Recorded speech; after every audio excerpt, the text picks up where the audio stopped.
Hey everyone, and welcome to this explainer. Today we're immersing ourselves in a truly incredible mythological narrative straight from the heart of Rajasthan. We're going to unpack the epic tale of Lord Devnarayan. And let me tell you, this isn't just your standard run-of-the-mill story. It is a massive saga.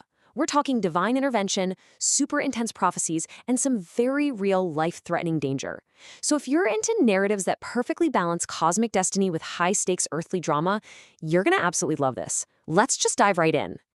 Picture this for a second. You are a powerful king. You've got absolute authority, you command these vast armies, you literally rule with an iron fist. But then, you close your eyes at night and you clearly foresee your entire empire crumbling. And it's at the hands of an unseen force. That sheer psychological terror, that is the core conflict of our story today. It kicks off this massive chain reaction of paranoia and desperate survival tactics that drives the entire epic forward. All right, let's start with Section 1, the Kali Yuga Avatar of God. So, to really grasp the scale of this epic, we've got to look at the cosmic setup first. In Hindu mythology, there's this fundamental rule, right? Whenever sin, tyranny, and evil just completely overflow on Earth, the divine has to step in. They take human form to restore the balance. And the text actually draws a direct archetypal lineage for this cycle. In the Treta Yuga, humanity got the Rama avatar. In the Dwapar Yuga, the Krishna avatar. And for our current age, the Kali Yuga, which is known for being incredibly heavy with sin, we get the Devnarayan avatar. Putting it in that context instantly elevates Lord Devnarayan to the exact same divine level as Ram and Krishna. It's a huge deal. But the story grounds this massive cosmic event in a very specific physical reality. We aren't just talking about some vague mythical realm up in the clouds. The birth actually happens in Gofta village, which is right in the Bhilwara district of eastern Rajasthan, perfectly nestled in the Malasar Hills. And the parents chosen for this divine incarnation are Raja Savai Bhoj and Mata Rani Sadhu Gujari.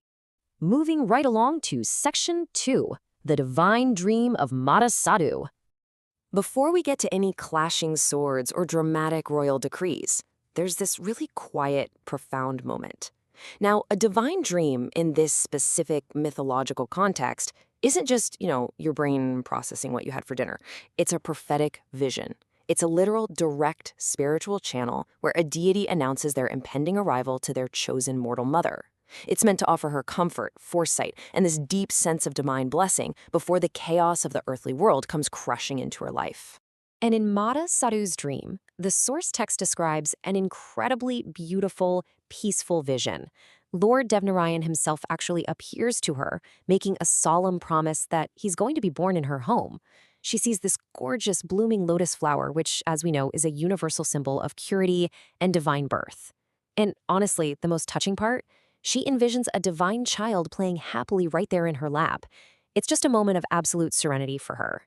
Which brings us to a stark contrast in Section 3, the fear of King Durjansal. This juxtaposition perfectly captures the dual narrative we're looking at.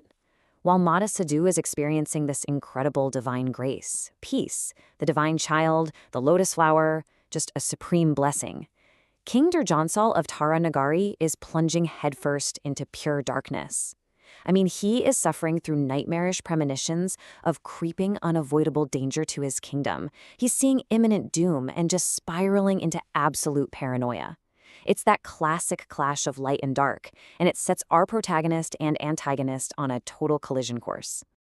Now let's look at how that plays out in Section 4, the astrologer's prophecy of death.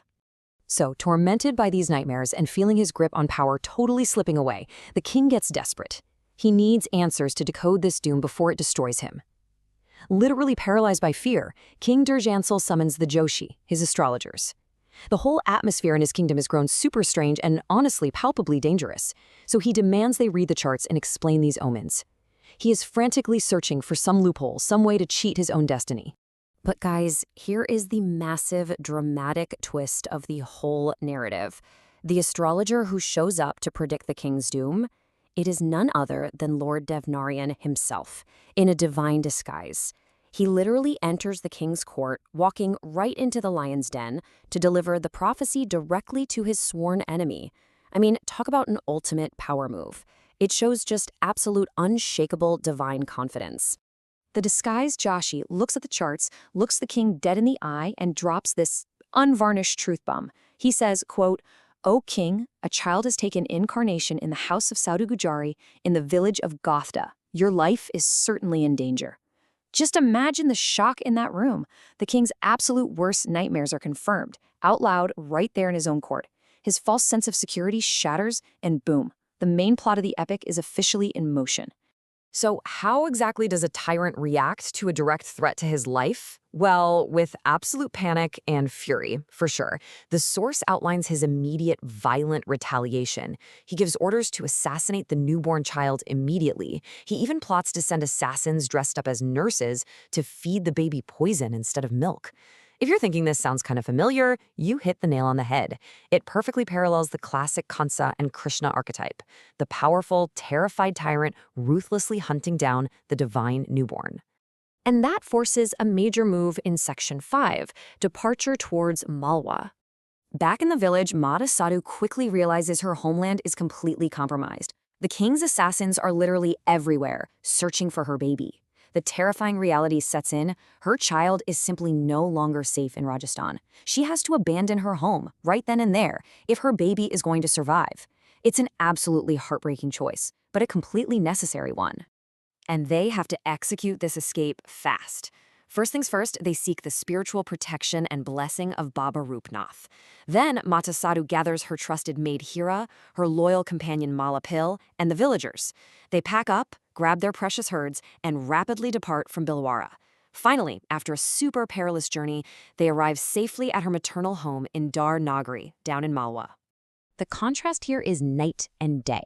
They basically traded Gofgrai village, which had become a zone of mortal danger, filled with deadly assassins and the terrifying reach of a paranoid king, for the ultimate sanctuary of Tar Nagari in Madhya Pradesh. This new destination means safety, it means the warmth of family, and joyous celebrations for the divine child's arrival. They successfully slipped right through the tyrant's fingers, at least for now. Which leaves us with this huge, burning question to wrap up on. Lord Devnarayan is safe in Malwa, but what in the world is King Durjansal's next move going to be? Because a tyrant denied his prey doesn't just, give up and go home. We've reached a temporary sanctuary, sure, but the storm is far from over.